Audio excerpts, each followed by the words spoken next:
have confidence in yourself and don't doubt yourself and trust your instincts. I find this when I teach classes, I see this a lot. They can be great artists, great painters, great people, but they don't necessarily have that belief in themselves. And they end up kind of shooting themselves in the foot. They can get in their own way. Um, so if you just believe in what you're doing and trust that instinct, it's amazing what can happen.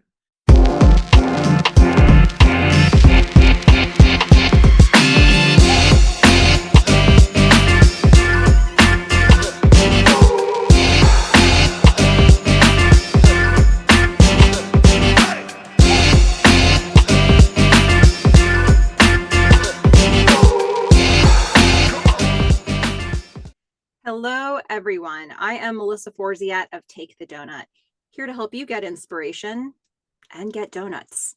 I'm a motivational keynote speaker, and today I'm bringing you a Take the Doughnut interview with Derek Harrison, who is an artist who's working in the realist genre, creating dramatic, figurative, and landscape works. Welcome, Derek. Hey, Melissa, thank you so much for having me. Pleasure to be here. I'm so glad to talk with you today. And, before we get into any more serious questions, I have to ask, what's your favorite donut? That's a very serious question. I like the simple glazed Krispy Kreme donuts would have to take the cake for me. These days I've been trying to eat pretty healthy, but if I were to have a donut, that would be the one. Okay, that's the way to go. But, sparingly. Take the donut, but only sometimes, in moderation. Yeah, exactly. Moderation is key. Balance. Exactly. Well, I said just a little bit about you up front, but tell us more about yourself. What should we know about you? Well, I'm a painter, a representational painter. So I paint realistically, a lot of portraits, figurative stuff, landscapes, kind of whatever inspires me. I started as a tattoo artist, actually. I always loved art. I grew up drawing and painting on my own quite a bit. I moved to a small ski town in Colorado. I'm from Denver. Now I live in Santa Barbara, California, but initially from Colorado. So I moved to this ski town to snowboard, more or less. And I was working at a fitness center, drawing in a sketchbook. And somebody came in one day and said, "Have you ever thought about tattooing? There's a shop in town looking for an apprentice. You would be a good fit, I think." And at the time, I had never thought about tattooing. I mean, I thought about doing art as a career path. I had no idea how to do it. And I just said yes. I just figured, why not? Let me see what happens. And so I started tattooing after about 6 months of apprenticing, and then met people who were painting for a living. And that's how I moved out here to study painting and realist art, which is what brought me out to Santa Barbara. I was tattooing at a shop here, taking workshops, and then eventually got to a place where I figured out how I could paint full time. And I've been doing that now for, it's hard to keep, I think 8 years in total as a professional painter. So that's kind of my story in a nutshell.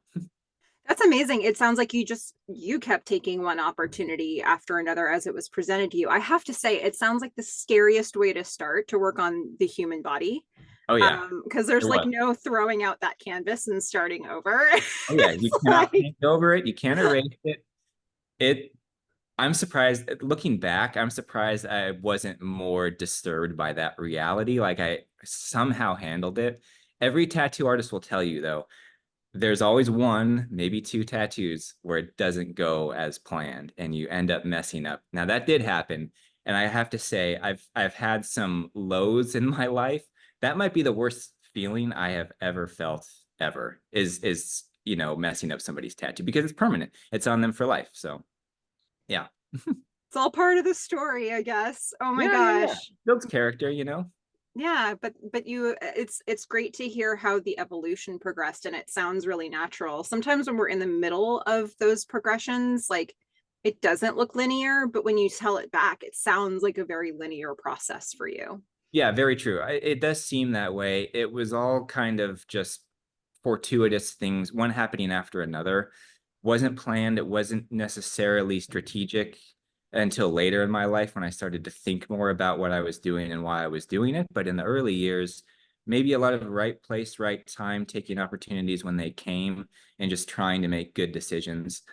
I mean, you never know. Like I always think back to, what if I didn't say yes to that? What if I didn't tattoo? What else would I have done? And so who knows? But it played out the way it played out. I'm pretty happy these days. So, I think it was okay. Well, you're exactly the right person to talk to. Let me reset this for people who don't know what take the donut means. So for me, take the donut is an expression that's the same as carpe diem. It's all about going after the things that you want in life. And for me, that came from this very strange thing that happened to me in college where I left an actual donut on a table, but that became an object lesson for me in what it looks like to leave an opportunity behind. So I don't want to do that anymore. I want to take the donut.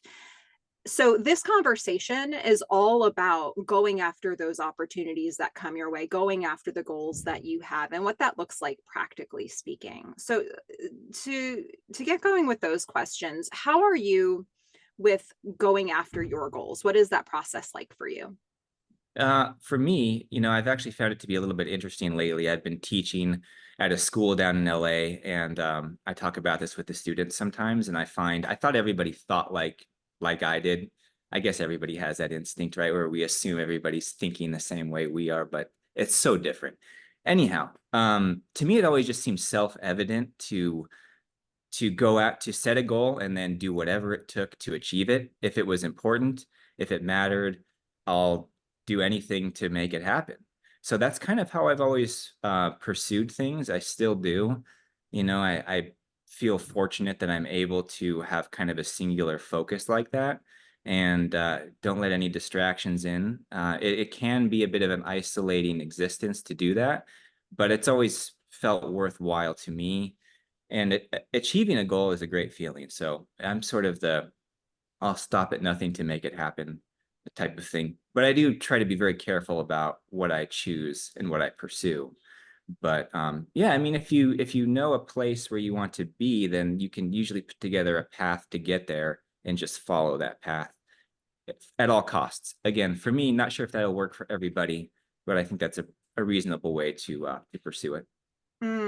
So it sounds like for you, it's not necessarily hard to get going, or maybe even keep going. But if you do have like a longer term goal, something that's going to take a lot of time or effort, what keeps you motivated in that process in those moments when your motivation might be flagging?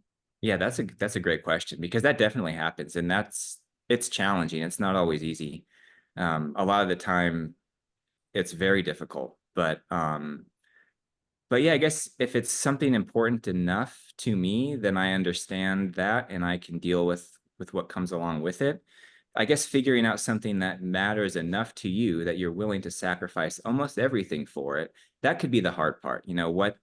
What's the purpose of doing? I mean, for me, it's trying to create, masterpieces, works of art that will last, through till the end of time, and mean something to people and be inspiring to them. And to me, that seems like a worthwhile goal in the scheme of things. I feel like that's important enough that I'll do whatever it takes for that to happen.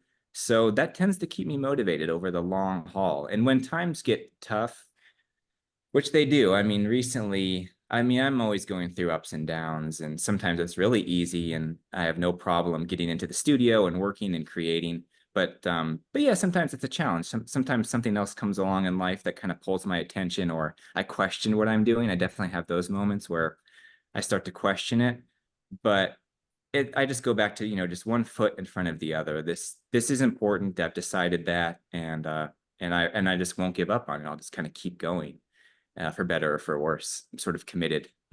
Yeah, you might have started to answer this a little bit in that answer, but when we go after things, a lot of times challenges come up, obstacles come up in our way. And I'm curious for you if there's a specific brand of challenge that just keeps coming up for you over and over again. Like no matter what you're going after, this is always going to be your Achilles heel. An Achilles heel. I to give myself a little bit of credit. I don't know if I get too bothered by certain things. Like for example, part of the arts is dealing with rejection. There's a lot of times where, let's say it's a lot like acting. You get a job, you don't get one, you get rejected. It's hard to not take that personally.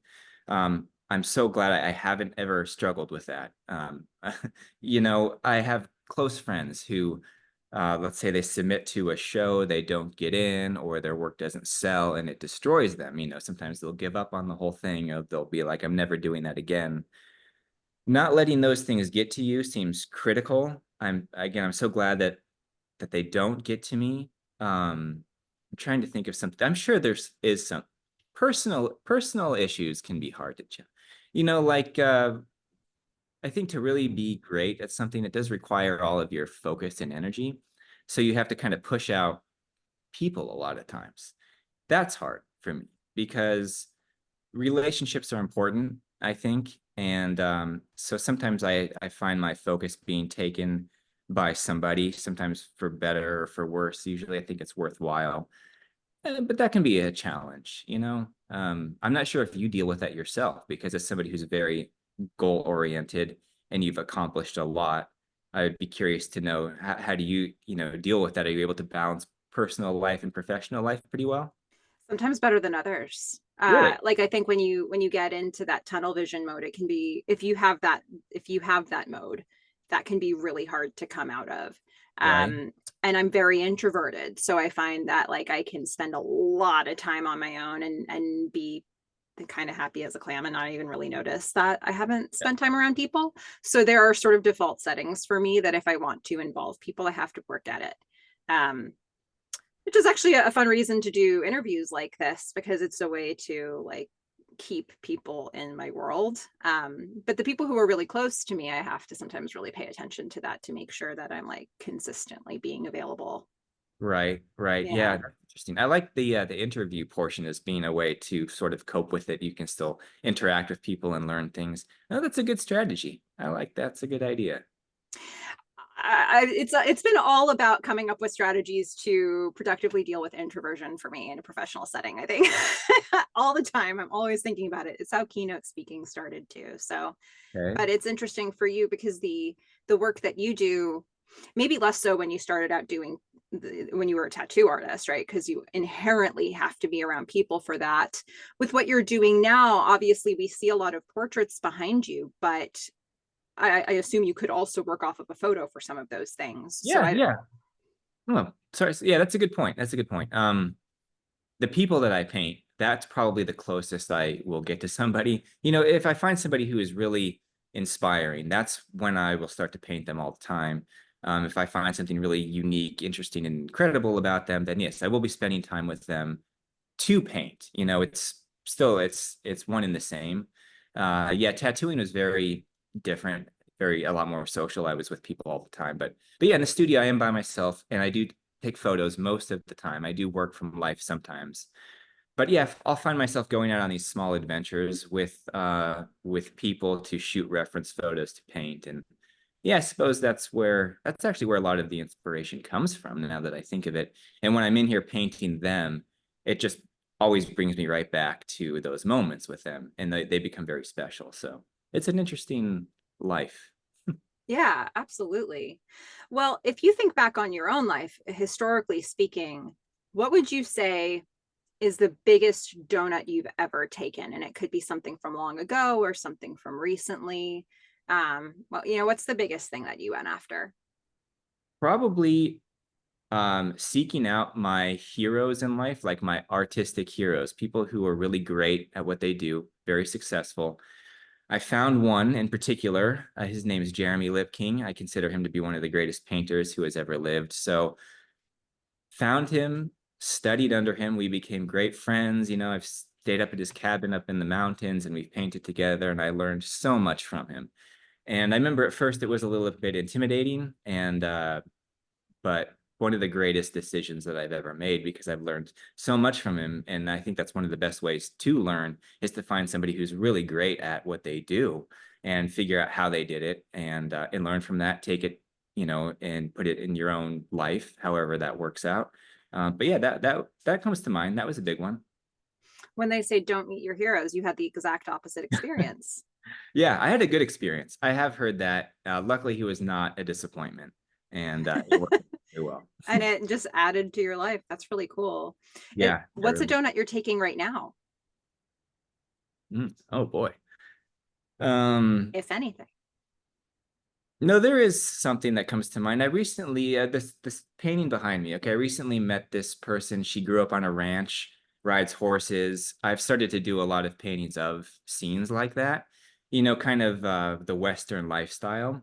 So I met her several months ago and went up to the ranch where she lives and just started to spend a lot of time immersed in her world. And it's just been incredibly inspiring. It's changed my work in a completely different direction. Um, I've kind of, it's opened my eyes to a whole nother way of life. It's made me think about a lot of different things, but most importantly, it's been just so inspiring. And I am so grateful that I met her and that I get to spend the time with her. And now I've been able to produce a lot of paintings as a result of that. So that, yeah, that'd probably be the biggest one today. Okay. Well, there may be people listening to this who have a donut of their own they want to take. Maybe it's something that's still just an idea for them, or it could be something they've started down the road and they're not sure how to move forward from where they are. Let's sprinkle some encouragement. And what would you say to those people who have the donut that they want to take? They just don't know kind of how to keep going from here. I mean, you really just have to go for it, and have confidence in yourself and don't doubt yourself and trust your instincts.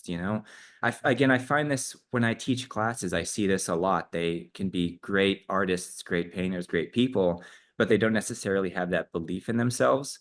And they end up kind of shooting themselves in the foot. They can get in their own way. Um, so if you just believe in what you're doing and trust that instinct, it's amazing what can happen. If you can't give up, a lot of persistence is necessary to achieve things, and there will be many, many things thrown at you, but it's worth it. It will be worth it. Just go for Beautifully said. it. Thank you. Wonderfully said. So, for those of us who want to follow what you're up to, who want to, find out what happens with this painting that you're working on, who want to follow your journey along the way, how can we do that? Social media or my website, everything is Derek Harrison Art. So Instagram's at Derek Harrison Art. My website is derekharrisonart.com. And actually, if you go to my website, I recently, there was a short documentary made about me and my career in life. So if you go to the website, you can watch that. It's short, it's just 10 minutes long. But I worked with this great filmmaker who was making a narrative film about 19th century painters. And I did some paintings for the film. And in the process, he said, "Do you want to make a short documentary about yourself?" Which I, of course, said yes and loved and did. And it was a very fascinating experience. And that is on my website right now. So you can watch that if you want to see more. That's so cool. What an interesting opportunity to see your journey through somebody else's viewpoint. Yeah, exactly. It really was. He even scripted everything, the lines that I say. We did a bunch of interviews and he would record every interview. And then he wrote a script for it. And it was his interpretation of what I was telling him throughout all of these interviews. It was really, really interesting. I mean, it was a life-changing experience for sure. Were there any big surprises for you in how he reinterpreted or interpreted the things that you said? Well, yeah, I think you never really see yourself as other people see you. And I see myself as like I'm still trying to achieve something. Like I'm still working towards so many things, and I don't really feel like I've accomplished a lot. But in his eyes, he was very taken with where things are, and it made me feel like, yeah, maybe I have like done some things right. And I mean, I still have a lot to do, but yeah, it was a nice feeling getting to see his reaction to, I guess, sort of like what I've built here. That was pretty cool. That's fabulous. That's really what a gift that is to have It somebody be like, wait, no, stop and smell. I'll stop and smell the roses for you and truly. make you do it too, because it's great what you've been doing. That's such a nice gift to have. Yeah, that's an excellent way of putting it. It was a tremendous gift and it meant a lot and still does and helps to get me through some of those hard times, just knowing that, some people see it that way, or at least he saw it that way. Well, for those who are interested to follow you, I'll make sure to put all those links that you mentioned in the description so they can check that out. Everybody go and check out those resources. And if you liked hearing Derek's story, which of course you did, please like and subscribe on this video because there's so many inspirational interviews still to come. But in the meantime, thank you so much, Derek, for taking some time for chatting with me and for, helping encourage everyone to take the donut. Oh, absolutely. My pleasure. Thanks for doing what you're doing. People need to hear those encouraging words. It can be hard out there. So I think this is probably very helpful for a lot of people. So an honor to be a part of it. Oh, I'm so honored to hear that. Thank you. And to everybody who's listening, you know what to do. Go out there, get inspiration, and get donuts. Yes, well said. Bye, everyone.